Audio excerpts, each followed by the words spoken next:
forma en la que nos relacionamos con otros, pero esto debe tener implicaciones para la vida que ejercemos en nuestros trabajos, en la escuela, en donde vivimos.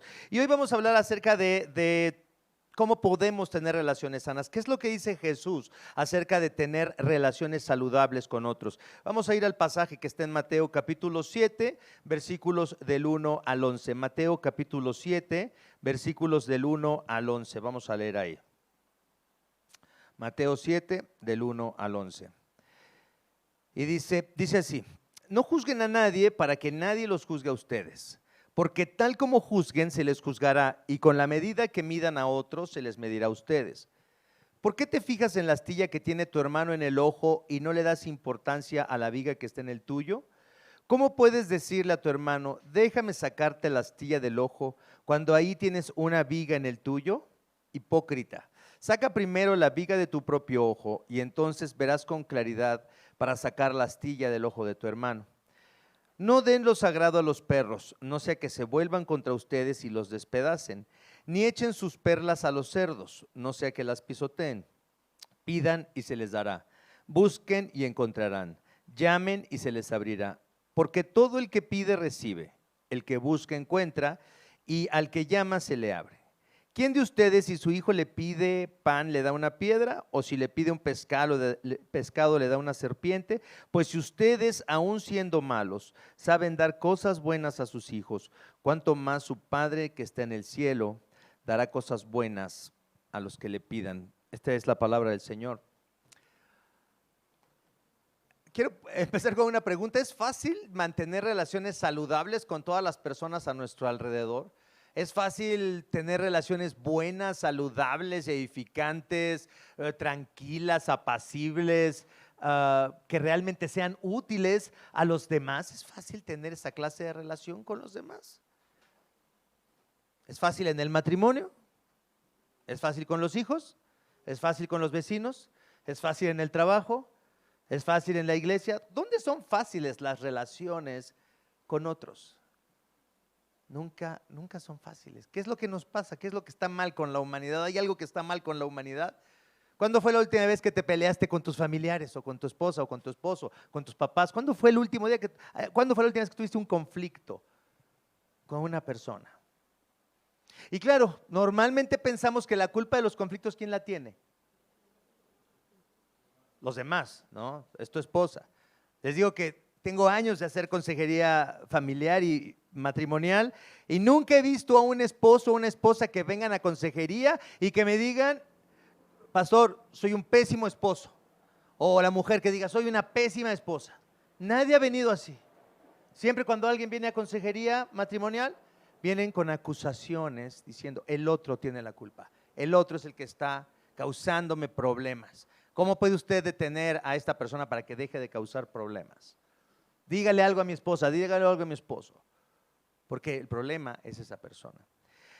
Fíjense algo interesante, hay un hombre que era un empresario, desde luego empezó a hacer asesorías empresariales para dinámicas de desarrollo de grupos y de equipos, un hombre de negocios, y luego estudió psicología, se llama Darren Martin.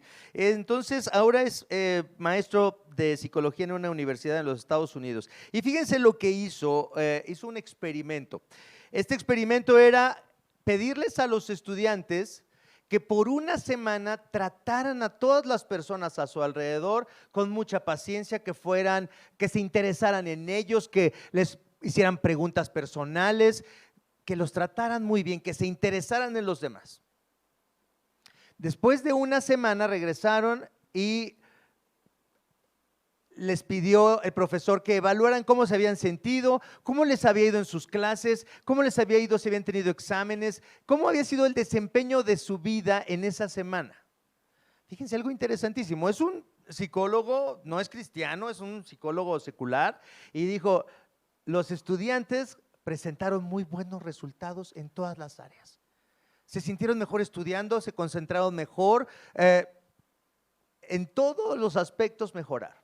y luego les pidió que hicieran exactamente lo contrario la siguiente semana y obviamente los resultados fueron contrarios. Algo muy interesante, la tercera semana les pidió que hicieran algo, que fueran indiferentes, que no trataran de ser tan amables, que tampoco fueran groseros, pero que fueran más bien indiferentes con las personas.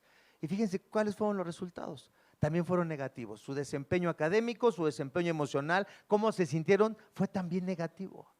¿Qué nos dice esto acerca de las relaciones humanas? ¿Qué nos dice esto acerca de nuestra humanidad?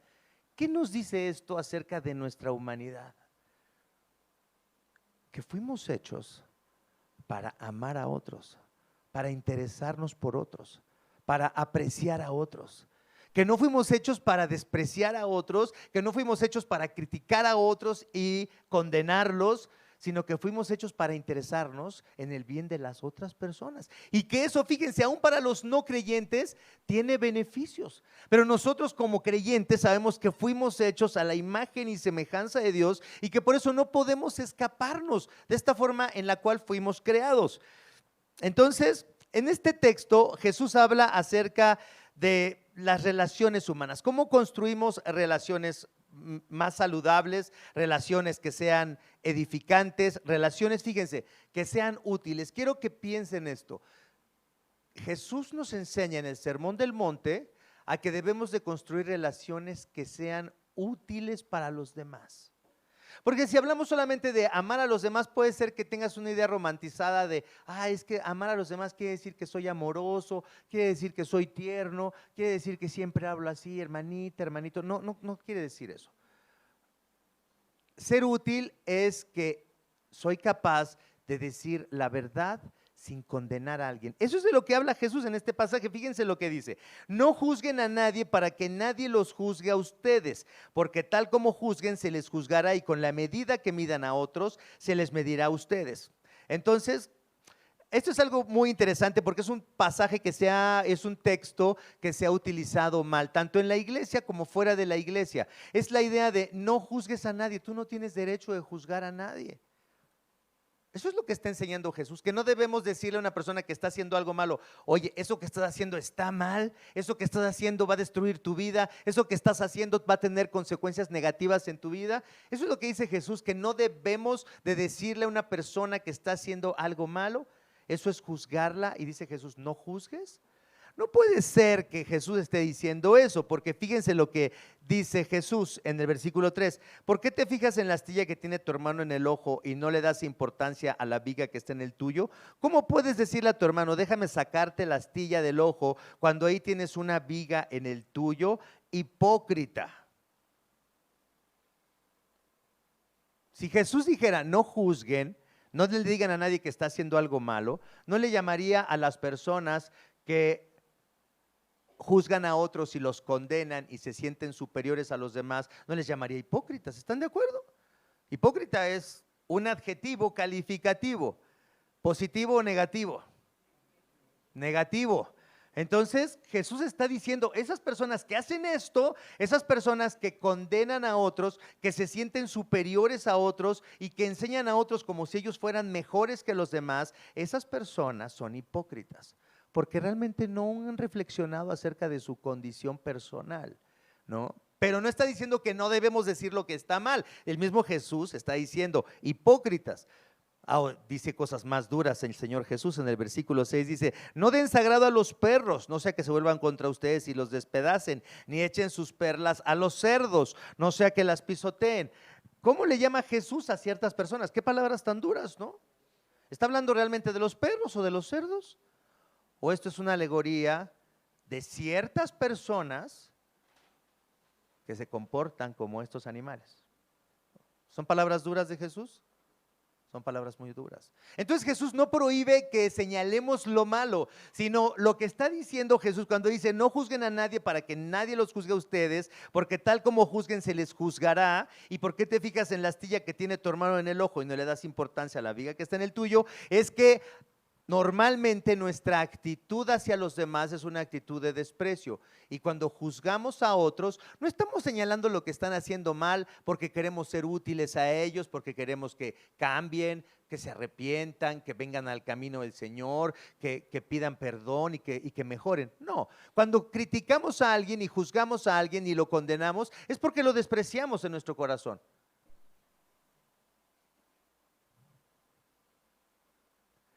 Pero ¿por qué se me quedan viendo así como, ¿de qué está hablando este señor? Yo nunca he experimentado eso.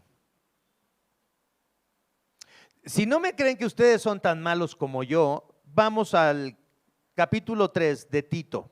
Tito 3:3, este pasaje que me gusta mucho, porque se me queda viendo así como, ese señor está mal. Pero esto está hablando de nosotros, está hablando de todos nosotros, de cómo de forma natural juzgamos a los demás, los condenamos porque en realidad los despreciamos, en realidad creemos que somos mejores que otros. En realidad, piensa en alguien que tú piensas que tú eres mejor que esa persona. ¿Ya lo tienen en mente? Ay, no, hermano, no puedo pensar en nadie, ahorita no me viene nadie a la mente. ¿No te viene nadie a la mente? Hay alguien que tú piensas que es peor que tú. Hay alguien que piensas que es una persona despreciable y que tú no eres capaz de ser como esa persona. Estoy seguro de eso. Fíjense lo que dice Tito 3:3. Es el apóstol Pablo hablándole a Tito, que está plantando iglesias en un lugar muy difícil en Creta. Y fíjense lo que le dice: en otro tiempo nosotros también éramos necios y desobedientes. Pablo está diciendo eso, fuimos engañados, o más bien hay una traducción que me gusta más, dice, creímos las mentiras, creímos cosas mentirosas, creíamos cosas que eran falsas y nos convertimos en esclavos de toda clase de pasiones y placeres. Y nuestra vida estaba llena ¿de qué? De maldad y envidia, y nos odiábamos unos a otros. Yo todavía no conozco a alguien que sea capaz de decirme, sí, pastor, yo odio a tal persona. Nadie, de verdad no conozco un ser humano que me diga, pastor, yo odio a fulano, odio a sutano. No, ¿saben lo que me dicen las personas? ¿Qué creen que me dicen? No, no lo odio, solamente me es indiferente. ¿No ustedes han dicho eso? No, yo no odio a nadie, no, son personas que simplemente me son indiferentes. Claro que las odias, porque cuando te es indiferente prácticamente lo estás tratando como ¿qué? Como si no existieran, como si estuvieran muertos. Eso es la cosa. Si alguien te es indiferente, es exactamente como si dijeras, para mí está muerta esa persona. No existe la neutralidad. O amas a una persona o la odias, o quieres el bien de esa persona. Y les digo, amar no es algo así de portarte bien y ser cariñosito. No estamos hablando de cariñositos, no estamos hablando de eso. Estamos hablando de si amas a una persona, es decir, si realmente te interesa el bien de esa persona, o si lo odias. Son las únicas dos opciones que tenemos. ¿Cuáles son estas relaciones que necesitamos entonces? Necesitamos relaciones como las que Jesús está describiendo en este pasaje. Fíjense, algo muy interesante. Tal como ustedes juzguen, se les juzgará, y con la medida con la que miden a otros, se les medirá a ustedes. Hay personas que no creen en el juicio venidero. Hay personas que dicen, yo no creo que Dios nos va a juzgar a todos. Pero fíjate qué interesante, que tú sí juzgas a todos. Fíjate qué interesante, la gente dice, no, yo no creo que Dios puede venir a juzgarnos. Y cuando tú juzgas, ¿por qué tú crees que tú sí eres capaz de hacer algo que tú dices, yo no creo que Dios va a juzgar?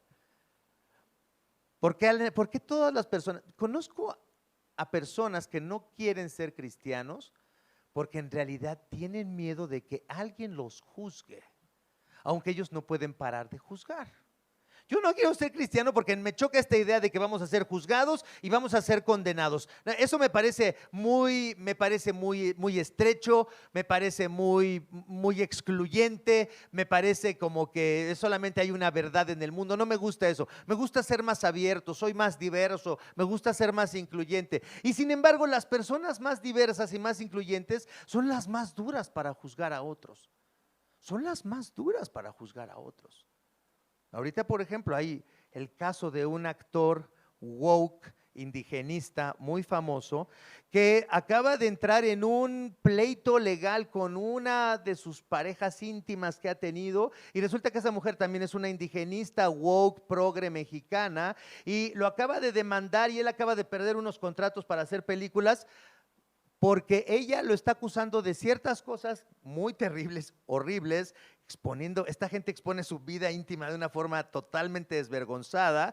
Pero fíjense qué interesante, son personas progresistas que están poniendo sus propias reglas de cómo deben ser las relaciones personales entre un hombre y una mujer, y fíjense lo que está pasando. No tienen mejores relaciones, no se llevan mejor. Estas reglas que están poniendo los progres, los woke, no están haciendo que las mujeres y los hombres se lleven mejor, sino están sentando las bases para unos conflictos así durísimos que van a ir hasta los tribunales ahora. Ahora hasta en los tribunales se van a ver los conflictos íntimos, sexuales de una pareja de personas. Está mejor la vida bajo las reglas del progresismo, de la cultura woke, del marxismo, ahora llevado ya no a las cuestiones sociales, sino a las relaciones entre hombres y mujeres, feministas, indigenistas, todas estas personas empoderadas peleándose unos contra otros. ¿Está mejor esa forma de vivir que la forma en la que el evangelio nos dice, cuando Jesús nos dice, no, ámense unos a otros como a ustedes mismos? Amen al Señor, pongan a Dios en primer lugar porque Él los hizo, y luego ustedes amen a los demás porque ese es su deber, amar a otros, hacerles bien a otros. Y cuando nos dice el evangelio cómo debe ser la relación entre un hombre y una mujer, no dice fornica y utiliza a una persona para tu placer personal, utilízalo. ¿Qué es lo que pasó en este conflicto de estas personas progresistas? No, Jesús dice no, ama a una sola mujer, ama a un solo hombre, haz un pacto con esa persona y cuídala y ámala y vive para ella, y renuncia a todos los hombres y renuncia a todas las mujeres para que te dediques a esa persona y le demuestres que la amas y que la cuidas y que provees para todo lo que esa persona necesita y que la vas a perdonar y que vas a trabajar todos los días para hacerle bien a esa persona. Qué diferente es el fundamento del pensamiento cristiano al fundamento del pensamiento del mundo. Aunque parece liberador, aunque parece algo muy interesante esa propuesta progresista, pero en realidad es lo mismo de siempre, es el egoísmo. Y Jesús dice, no, ustedes entonces no hagan esto, no juzguen y no desprecien a los demás y no crean que ustedes son mejores que otros, sino ustedes, fíjense lo que dice Romanos 14:10, vamos a Romanos 14:10, para que veamos cómo el evangelio, la palabra de Dios nos enseña cómo deben ser nuestras relaciones. Romanos 14:10, ¿ya lo tienen?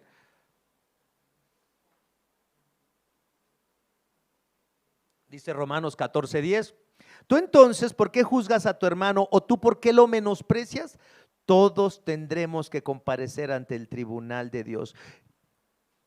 Como cristianos, no criticamos a los que no son cristianos porque creemos que somos mejores, sino reconocemos que estábamos también en bancarrota espiritual, que éramos miserables y que, como dice el apóstol Pablo en el texto que acabamos de leer, y que nuestra vida estaba llena de maldad y envidia y que nos odiábamos unos a otros. Nosotros como cristianos hemos venido a Cristo porque reconocemos que así éramos, que eso es lo que nos gustaba, juzgar a otros y condenarlos y pensar que éramos mejores que otros, pero ahora hemos renunciado a eso y hemos dicho, Señor, soy un miserable, soy un pecador, soy una persona mala, soy egoísta, odio a los demás, odio a mis vecinos, odio a mi jefe, odio a esa persona que pienso que soy mejor que ella y que no seré yo capaz de hacer lo que ella hace. Y así dice el apóstol Pablo, nos odiábamos unos a otros, nos envidiábamos unos a otros. Qué lástima, ¿por qué le está yendo bien a esa persona? No creo que se merezca esa persona que le vaya bien. ¿Por qué Dios bendice esa clase de personas?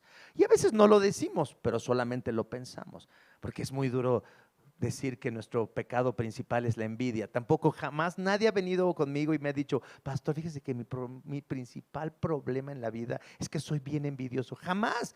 Da mucha vergüenza aceptar que somos envidiosos, ¿están de acuerdo? Da mucha pena, pero esto es lo que dice la palabra de Dios. ¿Tú por qué juzgas a tu hermano? ¿Por qué lo menosprecias? Es decir, ¿por qué te crees mejor? Dice, todos tendremos que comparecer ante el tribunal de Cristo.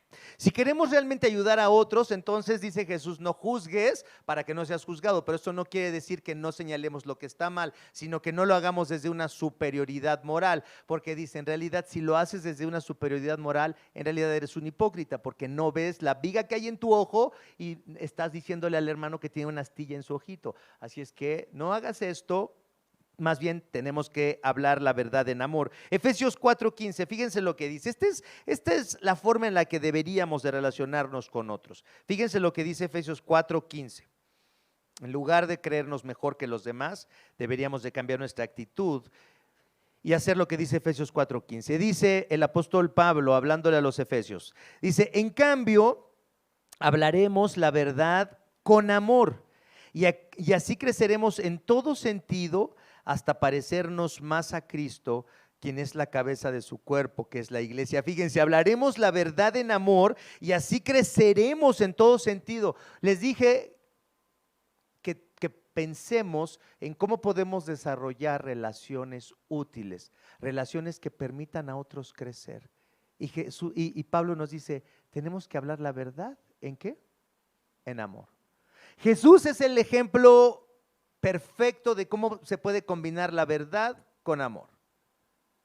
Jesús puede decirles a las personas hipócritas, puede llamarles perros o puede llamarles cerdos.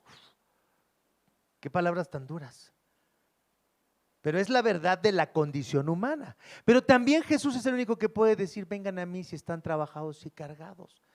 Vengan a mí, yo soy el buen pastor que voy a dar mi vida por ustedes, que se comportan a veces como esas bestias, como los perros y como los cerdos, y que son hipócritas, pero yo los amo tanto que voy a dar mi vida por ustedes. Soy el buen pastor.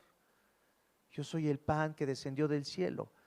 Ustedes coman de mí, aliméntense de mí, dice Jesús. Yo los amo a ustedes como nadie los puede amar. Fíjense, algo muy importante que necesitamos en nuestras vidas son las personas que se puedan acercar con nosotros, que sean útiles a nosotros, que no nos tengan miedo y que nos digan, mira, veo que esto está mal en tu vida, veo estas cosas que no estás haciendo bien, veo que esto es peligroso, lo que estás haciendo, no es correcto esto que estás haciendo, pero que sean personas que no nos condenan, que sean personas que a pesar de decirnos las cosas más duras, nos digan, pero yo sigo siendo tu amigo, yo te amo, yo no te rechazo. Yo puedo decirte esto que veo que está muy mal, pero no te rechazo ni te estoy condenando, no, al contrario, te lo digo porque quiero serte útil. Esa es la clase de esposa que todo esposo necesita. Si una esposa le tiene miedo a su esposo, nunca le va a ser útil. Si una esposa le tiene miedo a su esposo, nunca le va a ser útil. Las personas que le tienen miedo a la ira de sus esposos, y claro que sí, pues hay esposos que son prácticamente energúmenos, Hitlers, Atilas. Pero si una mujer no le tiene miedo al Atila, al Hitler, al energúmeno de su esposo y le dice, eso está mal, la forma en la que estás corrigiendo a nuestros hijos está mal, la forma en la que estás haciendo esto está mal, la forma en la que estás administrando nuestro dinero está mal, la forma en la que estás desperdiciando el tiempo está mal. Eso es una mujer útil, que no está enojada con su esposo, aunque suene como enojada, pero que quiere el bien para su esposo. La verdad en amor, me interesa que estés bien y no te tengo miedo y puedo decirte la verdad. Esa es lo que Jesús nos está diciendo. No es la persona que está condenando a otro, sino es la persona que le está diciendo, eso está mal. Y es el tipo de esposo que debemos de ser para nuestras esposas. También los esposos tenemos miedo de que se nos enoje la esposa. Sí tenemos miedo. Digo, mi esposa no es así, pero me han contado de otras esposas que son terribles, tremendas, que le dicen la ley del hielo al marido por 2 semanas seguidas, ¿no? Y padres que le tienen miedo a sus hijos, que no quieren confrontar a sus hijos porque temen que se enojen, que no los quieran. No. Un padre que es útil, una madre que es útil a sus hijos es una madre, un padre que confronta lo que está mal con sus hijos, a pesar de que eso puede causar problemas entre sus hijos y ellos, pero que les aman. y que no dejan que sus hijos hagan lo que quieran, que los aconsejan. Necesitamos padres que molesten a sus hijos, pero no porque los molestan, no porque los juzgan ni los condenan, sino porque los aman. Necesitamos igual amigos que sean así, amigos que nos ofrezcan su amistad y que nos confronten en amor y que no nos digan, no, no voy a dejar de ser tu amigo, aunque qué mala onda que hiciste esto, pero no voy a dejar de ser tu amigo. Aunque me dolió esto que hiciste, o aunque esto está mal lo que estás haciendo, pero no voy a dejar de ser tu amigo. Esta es la clase de relaciones que necesitamos. Necesitamos relaciones en las que seamos útiles, pero para lograr esto necesitamos un corazón que cambie. Fíjense lo que dice en el versículo 6, después de que Jesús nos prohíbe que condenemos a otros cuando los juzgamos y que creamos que somos mejores que ellos, dice en el versículo 6, no den lo sagrado a los perros, no sea que se vuelvan contra ustedes y los despedacen, ni echen sus perlas a los cerdos, no sea que los pisoteen. Fíjense, ¿qué es lo sagrado y qué son las perlas? Si ustedes revisan también ahí mismo en Mateo, pero en los capítulos más adelante, cuando se habla de las parábolas del reino, se nos dice que el reino de los cielos, es decir, el evangelio, las buenas noticias de que Jesús vino a vivir la vida que no podemos vivir, vino a morir la muerte que merecíamos por nuestros pecados y ha resucitado y está sentado a la diestra del Padre, ha ascendido y desde ahí Él intercede por su iglesia y que Él va a venir por su iglesia. Cuando entendemos qué son las buenas noticias del evangelio, Jesús dice que este reino de los cielos, este evangelio, estas buenas noticias son como una perla de gran precio. Entonces los expertos en el Nuevo Testamento dicen que lo sagrado y que las perlas en realidad son las verdades del evangelio. ¿Y qué dice el Señor Jesús? Que debemos de tener cuidado. No den lo sagrado a los perros, ni echen sus perlas a los cerdos, no sea que se vuelvan contra ustedes y los despedacen. ¿De qué está hablando Jesús? Es interesante cómo hay cosas que como que nos sorprenden en este texto, como que no fluyen tan naturalmente. Primero está hablando de no juzguen, no condenen, porque no se crean ustedes mejores que otros. No que no digamos lo que está mal, sino que no creamos que somos mejores que otros. Y luego nos sale con esto de los cerdos y los perros, lo sagrado y las perlas. Lo que dice Jesús es, cuando ustedes confronten a alguien con las verdades del evangelio, cuando ustedes le ofrezcan a alguien las verdades del evangelio, algunas personas los van a rechazar. Y algunas personas se van a enojar con ustedes por decirles la verdad, por decirles que están en pecado y que necesitan arrepentirse y que necesitan venir a Jesús. Y si hay personas que se van a volver contra ustedes y los van a querer despedazar, se van a enojar mucho algunas personas porque les llamen ustedes la atención y porque los llamen al arrepentimiento y les digan, miren, aquí están, es lo precioso del evangelio, aquí está, Cristo te ama, ¿por qué no quieres ser cristiano? Él dio su vida por ti, ¿por qué no quieres ser cristiano? Porque no quieres reconocer que en realidad necesitas un Salvador, quieres seguir sintiéndote mejor que los demás y decir, no, yo no necesito eso, yo soy una buena persona, aunque los frutos de tu vida son relaciones rotas, relaciones quebrantadas, relaciones conflictivas. Qué interesante, ¿no? Que a pesar de que te crees una buena persona, tienes conflictos. Y cuando les ofrecemos el evangelio a las personas, puede ser, dice Jesús, que se vuelvan contra ti y te despedacen. ¿Le pasó eso al Señor Jesús cuando habló a los fariseos y a las multitudes, cuando los llamó al arrepentimiento y les dijo, vean, ustedes son malos? ¿Cómo reaccionaron las personas? Las personas decían, sí es cierto, estamos mal. Necesitamos arrepentirnos. Fíjense lo que dice Juan 8, del 34 al 38. Vamos a ver esto. Juan capítulo 8, del 34 al 38. Jesús está en una larga conversación con fariseos, con fariseos y con personas judías del pueblo judío. Y fíjense lo que pasa en este intercambio y ocurre varias veces, pero solamente voy a señalar un momento en el que Jesús dice cómo es la reacción de las personas a las que Él les está hablando. Juan 8, del 34 al 38, Jesús dijo, les digo la verdad, todo el que comete pecado es esclavo del pecado. Entonces, ¿qué está haciendo Jesús con estas multitudes? ¿Los está qué? Confrontando, les está diciendo, ustedes son pecadores y están esclavos del pecado. Y dice, un esclavo no es un miembro permanente de la familia, pero un hijo sí forma parte de la familia para siempre. Dice, ustedes se comportan como esclavos, no se comportan como hijos de Dios. Así que si el hijo los hace libres, o sea, si yo el Señor Jesús, el Mesías, los hago libres, ustedes serán verdaderamente libres. ¿De qué nos hace libres Jesús? Del poder del pecado. Porque Jesús, al decirnos la verdad y nos dice, tú eres un pecador, y a la hora de que tú reconoces, sí, realmente yo estoy lleno de odio, de envidia, me siento mejor que otros, desprecio a otros, eso es verdad, te libera del pecado. ¿Por qué? Porque ahora sí puedes ver tu condición y ya no estás ciego, ya no tienes una viga en el ojo, ya puedes ver tu pecado y el pecado de los demás con claridad.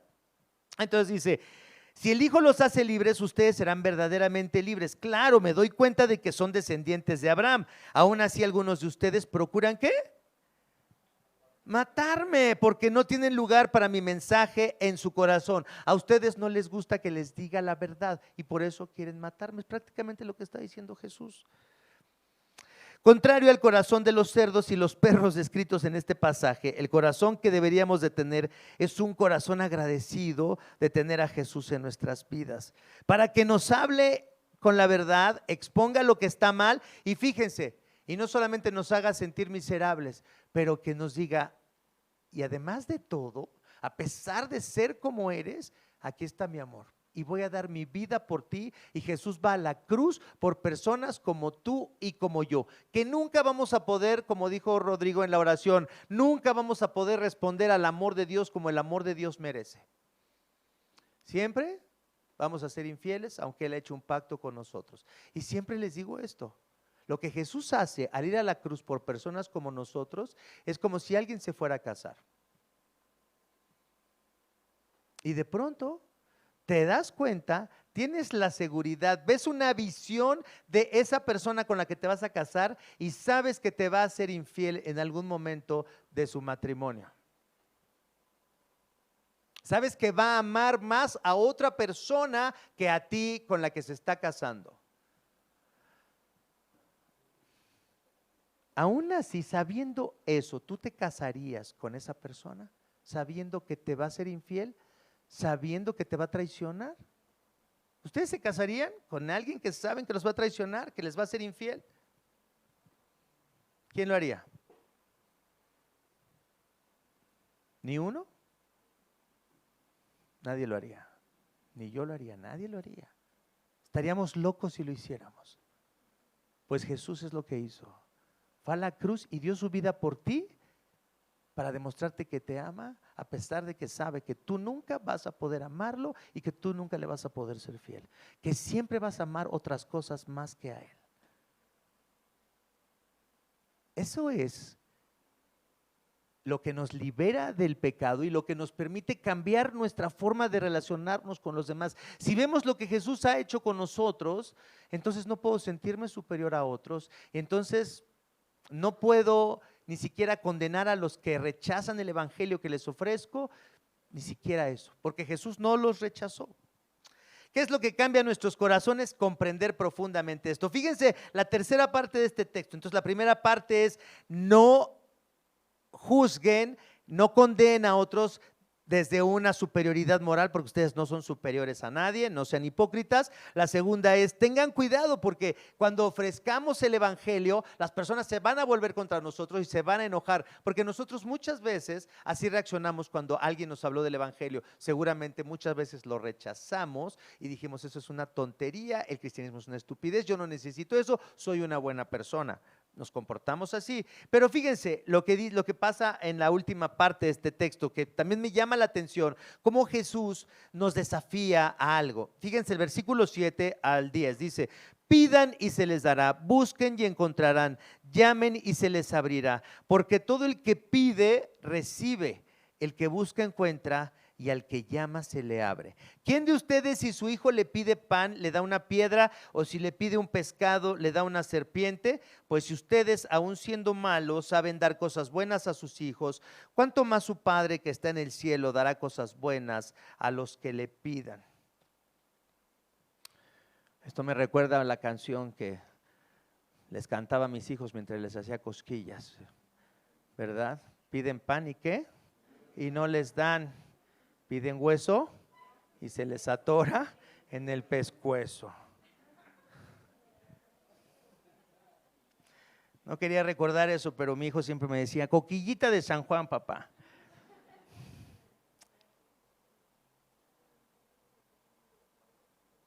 Dice, fíjense lo que dice el Señor Jesús, pensando en cómo nuestra naturaleza nos lleva a tener malas relaciones con los demás, a que si nos ofrecen el evangelio lo rechazamos. ¿Cómo en medio de esto dice Jesús algo tan tierno y dice, ¿saben qué? ¿Saben qué es lo que puede cambiar su corazón y su actitud tan mala hacia los demás? Que ustedes recuerden que ahora en Cristo ustedes tienen un Padre que los ama y que quiere darles cosas buenas. Fíjate, lo único que puede cambiar tu corazón egoísta, orgulloso, con superioridad moral o superioridad teológica, o no sé en qué cosa nos sentimos, podemos sentir mejores que otros. ¿Cuál es la medicina para eso? Es el evangelio, es recordar que a causa de Cristo hemos sido adoptados en la familia de Dios y que tenemos un Padre que quiere hacernos bien, que todo lo que quiere es hacernos bien. ¿Alguna vez ustedes dudaron de las buenas intenciones de sus papás cuando los estaban corrigiendo? Fíjense, ¿alguna vez ustedes dudaron de la buena intención de sus papás cuando los estaban corrigiendo? Sí. Muchas veces decimos, ay, nada más me está molestando, o ya no lo aguanto, o siempre me está juzgando,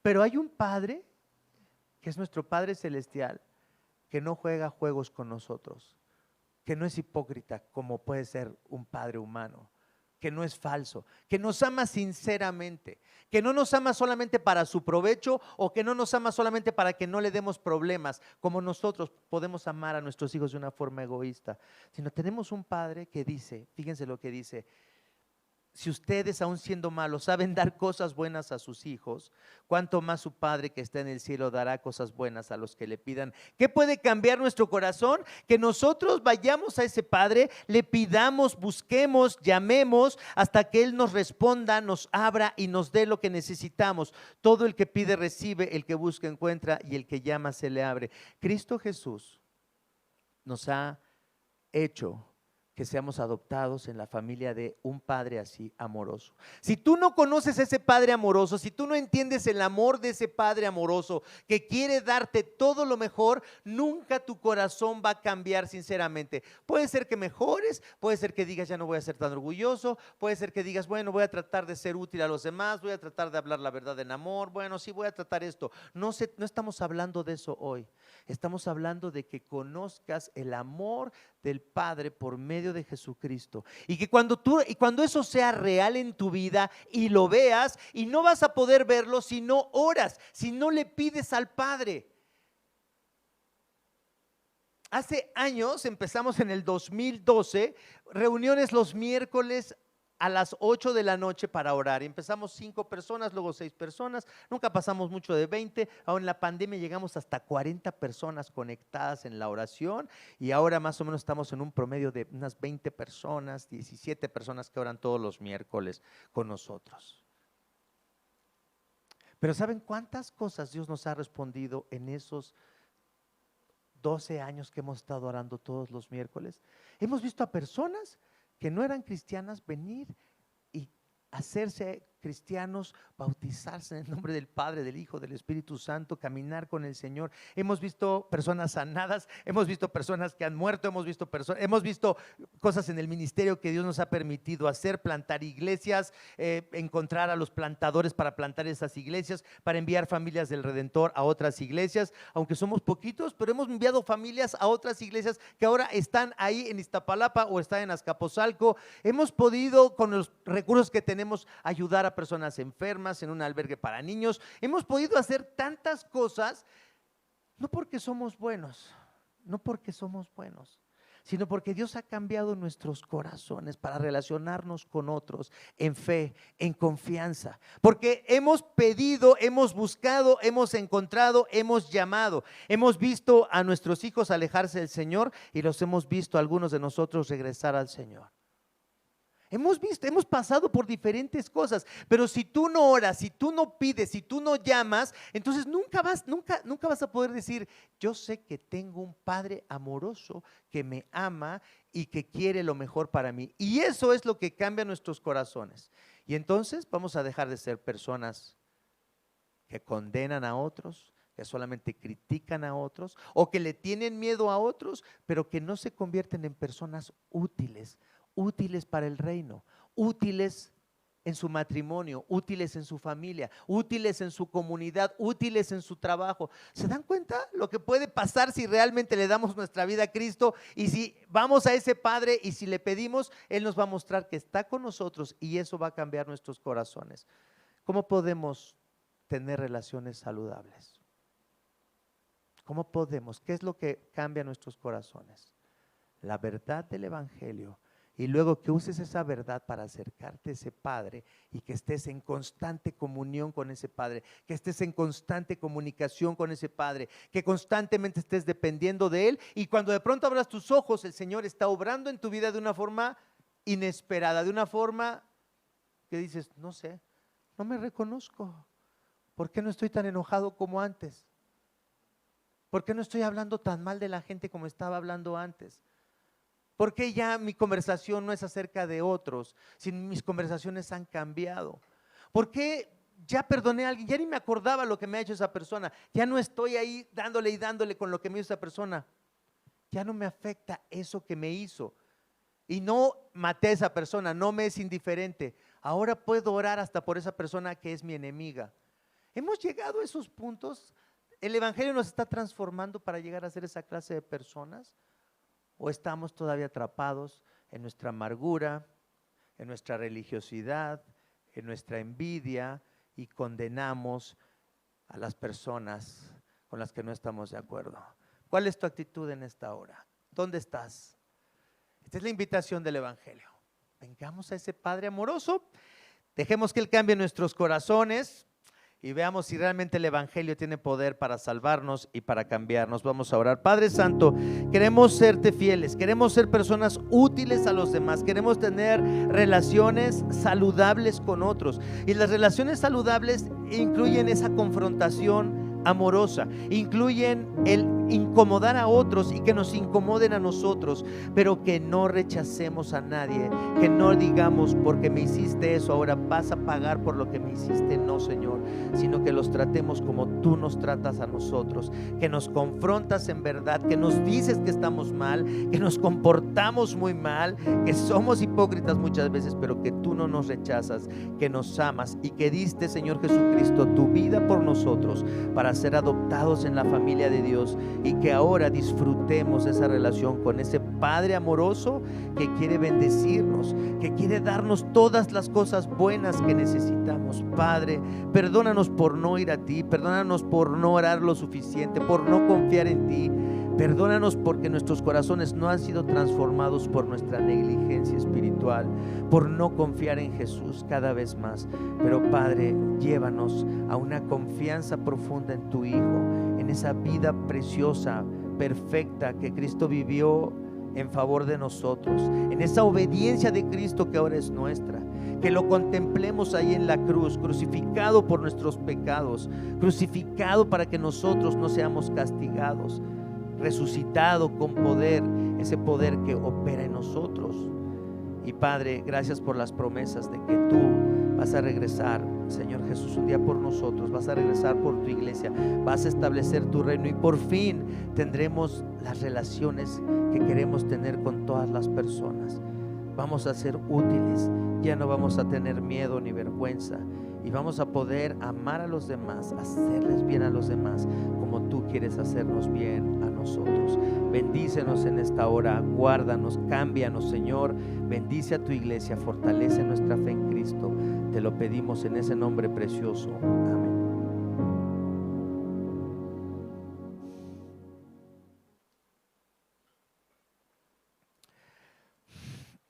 El Evangelio, la fe cristiana más bien es una invitación constante a poner nuestra fe en Cristo. No creemos que creímos en Jesús hace 20 años, cuando venimos a la fe en Jesús, lo invitamos a entrar en nuestro corazón. No creemos eso. Creemos que necesitamos a Jesús hoy, de la misma manera que lo necesitamos hace mucho tiempo cuando venimos a la fe en Él. ¿O hay alguien que hoy no necesita que Jesús perdone sus pecados? ¿Alguien de ustedes hoy está libre de pecado y dice, no, mis pecados se terminaron hace 10 años que recibí a Jesús en mi corazón? Ya a partir de ese momento no tengo nada de pecado, pastor, en mi vida. No necesito a Jesús hoy. ¿Necesitas la gracia de Cristo hoy? ¿Necesitas que Cristo cambie tu corazón hoy? ¿O tú ya no juzgas y no condenas a nadie? ¿O tú ya no eres hipócrita? Necesitamos hoy a Jesús, necesitamos su gracia, necesitamos más de Él. Y eso es a lo que se nos llama en este sacramento que tomamos cada domingo aquí en el Redentor. Esta invitación que hacemos para que todos volvamos a poner nuestra fe en la obra de Jesús. Déjenme leer las palabras de la institución de la Cena del Señor tal y como la recibió el apóstol Pablo y que están registradas en la primera epístola a los Corintios en el capítulo 11, versículos 23 en adelante. Dice así esta palabra del Señor: pues yo les transmito lo que recibí del Señor mismo. La noche en que fue traicionado, el Señor Jesús tomó pan y dio gracias a Dios por ese pan. Luego lo partió en trozos y dijo: esto es mi cuerpo, el cual es entregado por ustedes. Hagan esto en memoria de mí. De la misma manera tomó en sus manos la copa de vino después de la cena y dijo: esta copa es el nuevo pacto entre Dios y su pueblo, un acuerdo firmado con mi sangre. Hagan esto en memoria de mí todas las veces que la beban. Pues cada vez que coman este pan y beban de esta copa, anuncian la muerte del Señor hasta que Él vuelva. Por lo tanto, cualquiera que coma este pan o beba de esta copa del Señor en forma indigna, es culpable de pecar contra el cuerpo y la sangre del Señor. Por esta razón, cada uno debe examinarse a sí mismo antes de comer el pan y beber de la copa. Pues si alguno come el pan y bebe de la copa sin honrar el cuerpo de Cristo, come y bebe el juicio de Dios sobre sí mismo. ¿Cómo podemos tomar este sacramento, este pan y este vino de una forma digna que honre a Cristo? Es que solamente la puedes tomar de forma digna si crees sinceramente que necesitas a Cristo, que necesitas su perdón, que necesitas su gracia, que necesitas confesar tus pecados, arrepentirte de tu pecado. ¿Cuántas veces necesitaremos arrepentirnos de nuestro pecado? ¿Cuántas veces el Señor Jesús estará dispuesto para recibirte y para recibirme a mí? Si estamos arrepentidos de nuestro pecado, ¿cuántas veces? Alguien dice: no, si realmente estuvieras arrepentido no volverías a hacer ese mismo pecado. Pero no existe ninguna persona que no haya vuelto a pecar de la misma manera. No existe. Nuestra necesidad de Cristo sigue siendo igual. Porque si hemos cambiado en algo, en algún aspecto de nuestra vida, ahora estamos luchando con otra cosa en nuestra vida. Si hemos fallado en algo y ahora el Señor nos ha enmendado esos caminos en los que antes pecábamos, pero ahora pecas de otra forma diferente. La persona que va creciendo en la gracia de Cristo se va dando cuenta cuánto más, fíjense, la persona madura no es la que necesita menos de Jesús conforme camina con Él, sino que necesita más y depende más de Jesús. Jesús dijo en San Juan capítulo 15, yo soy la vid y ustedes son ¿qué? Los retoñitos de la vid. ¿Qué pasa si recortas un retoñito de la vid y la tiras al suelo? Tú y yo, dice, nada, separados de mí, nada pueden hacer. Esta es la invitación para seguir unidos a Jesús, que no te separes de Jesús, aunque sigas pecando, aunque seas desobediente, aunque seas rebelde, aunque seas necio, aunque nos comportemos a veces como estas bestias descritas en este pasaje. Ya no quiero repetir esto, pero aunque a veces seamos estas personas, Jesús dice, no te alejes de mí, no te alejes de mí, acércate más a mí, necesitas más de mí. Yo necesito más de Jesús. Después de 30 años de ser cristiano, necesito más de Cristo que antes. Y no es que soy más pecador que antes, pero mi necesidad es tan grande que yo necesito más de Jesús. Soy pastor, he estado predicando 30 años la palabra de Dios, he estudiado teología, conozco la Biblia, sirvo al Señor. No soy mejor que ustedes, necesito a Cristo. Si no, no tomaría yo esto. Esto es para ustedes que están empezando en la fe cristiana. No. ¿Cómo tomamos la cena del Señor de una manera digna? Solamente si entiendes tu gran necesidad hoy de gracia y perdón. Así es que vamos a orar en silencio y pongámonos a cuentas con el Señor y confesemos nuestros pecados.